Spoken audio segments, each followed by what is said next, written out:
What is up, heathens? How are you guys doing today? I'm doing pretty good.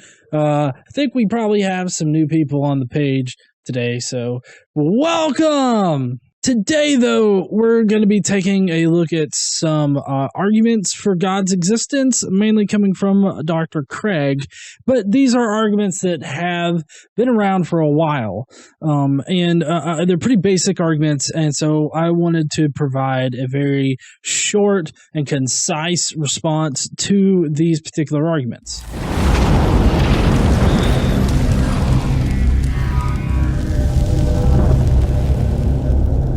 All right, so first up is...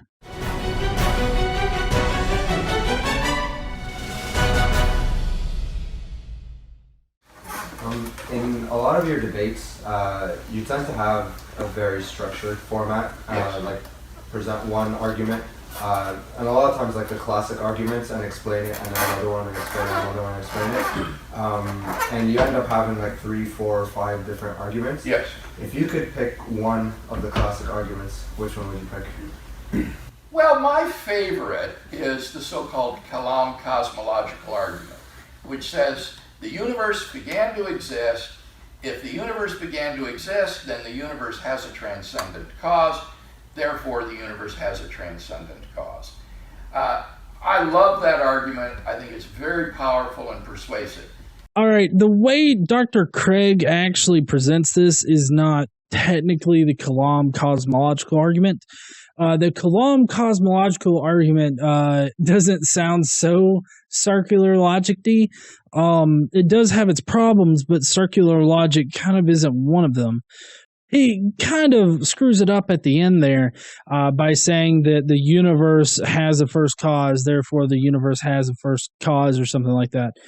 But that's not technically how the original Kalam argument went. Basically, how the original Kalam argument went was that everything in this universe has a cause for its existence. The universe began to exist, therefore it has a cause. See, here Dr. Craig characterizes this cause as to say that it transcends time and space, when technically that's not an assumption that needs to be made. The way that things are caused to exist now in the universe would be very different than what happened before the universe came into existence. So that same cause is not the exact same cause as we would know it now.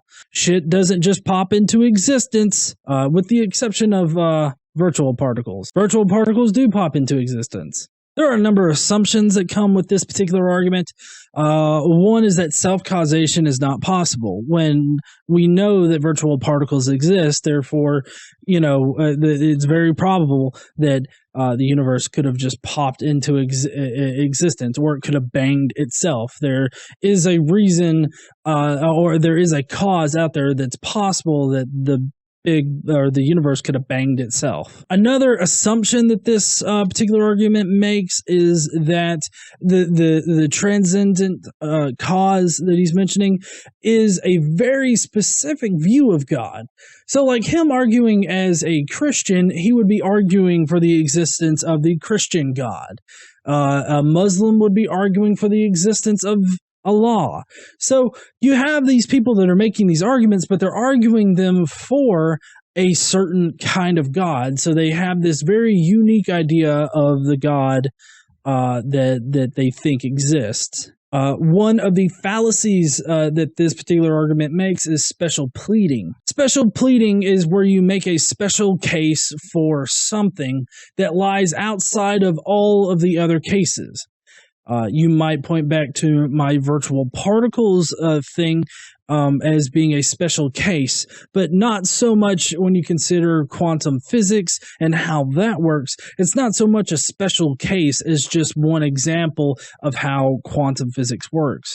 But this transcendent cause that he mentions, he specially pleads for it by saying that he lies outside of the need to be caused or to have a creator. Another fallacy that this commits is the fallacy of composition, saying that just because everything in the universe needs a cause that means that everything in the universe needs a cause. But there are a few things in this universe that don't need a cause. Like, for instance, the virtual particles. Those are an example of something that doesn't need a cause. Another one is radioactive decay. We don't understand how certain atoms are selected to decay into other elements, but we do know that it happens.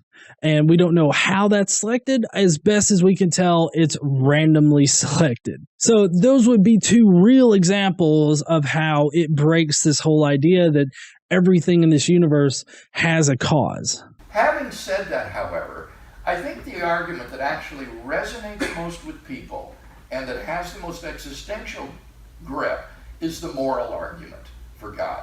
That would go like this: if God does not exist, objective moral values and duties do not exist. 2, objective moral values and duties do exist. 3, therefore God exists. The reason this argument is so powerful is that students tend to believe both premises. They've been taught relativism and pluralism, and so they tend to think that there are no objective moral values and duties. So they agree with premise 1, that if there is no God, then everything is relative.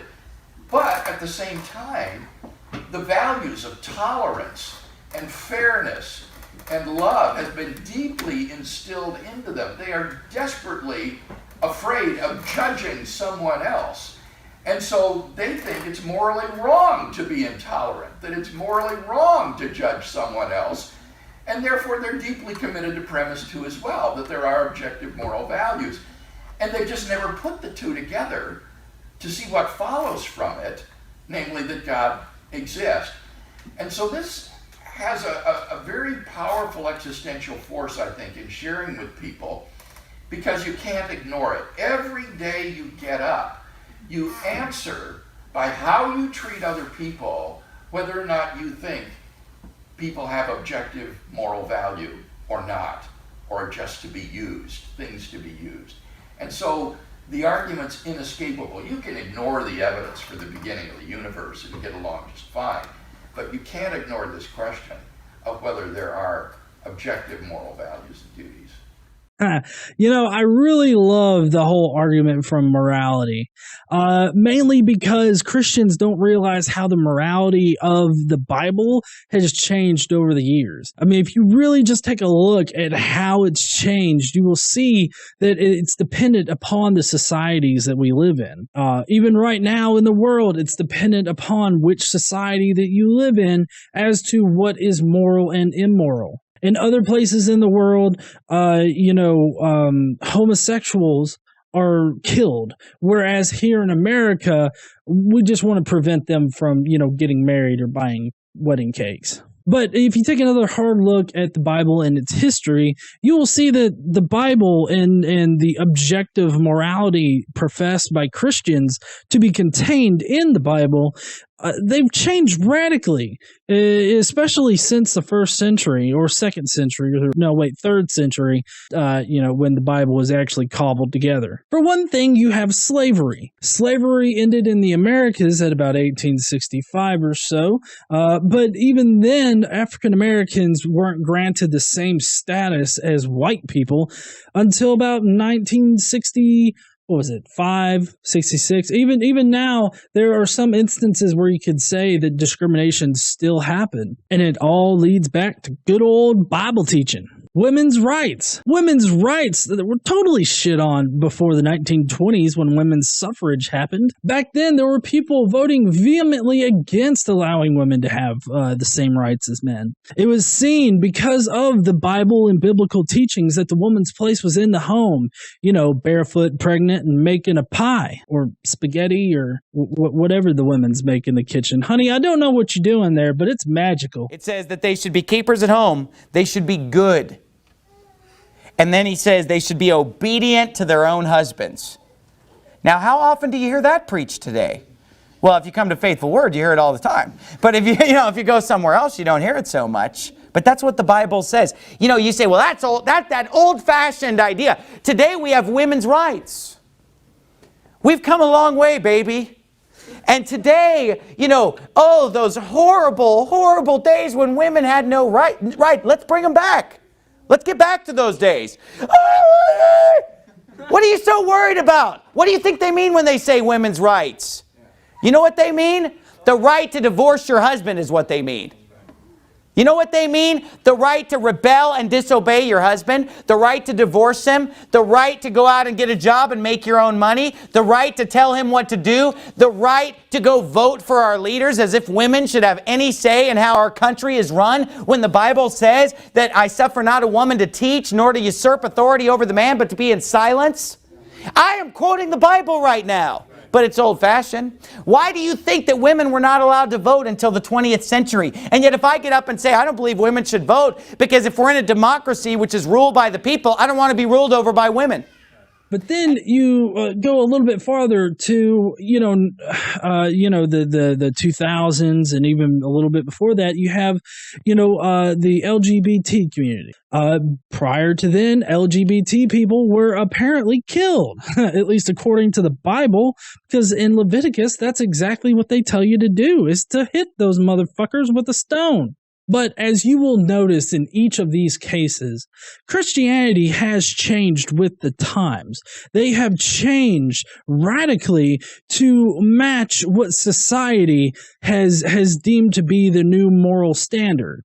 You see, I'm a moral relativist. The reason why I'm a moral relativist is because of these changes throughout history. I know that what is moral now may either not be moral in the future, or what is immoral now could be seen as moral in the future, or could just not be seen as wrong or anything like that. Things can change, and they can change based on the society. Society sets our morality norms. Although I will admit that Sam Harris does have a really good argument for, I guess, redefining what objective morality is. If you could define objective morality as any system that promotes the health and well-being of conscious creatures, then you could say that there is objective morality. But I don't like saying this, and I don't like playing that game, mainly because it's almost an equivocation fallacy. Because Sam Harris wants to try to redefine what objective morality is, or maybe just better define what objective morality is. But those are not that is not the same standard as what like Christians mean. Christians mean objective morality as in it never changes, it is always this way. When there are clear cases that like even murder at one time was not seen as inherently immoral. So you cannot say that there are objective morals or objective morality. And if you try to compare current society with any past society, you're committing a fallacious argument by comparing two things that can't really be compared in that context. Now, if you want to compare them as to show, the progress that we have made, I think that you could do that. But you cannot compare them and say that, oh, look, here's a set of morals that have always stayed the same and they've always been that way. I don't think that you could do that. So I know that Dr. Craig feels that this is a very compelling argument to, argue for the existence of God, but I do believe that morality is very much a human construct, and morality, as we see it at least, even though it does show up in the animal kingdom of, animals being moral individuals, they don't have the concept of morality. It's the concept of morality that is a human construct. So take that for what you will, but I do want to hear what you think down in the comments below. Please leave me a message. I would love to read your comment and interact with you. Don't forget to like this video, and don't forget to stand up and use your voice.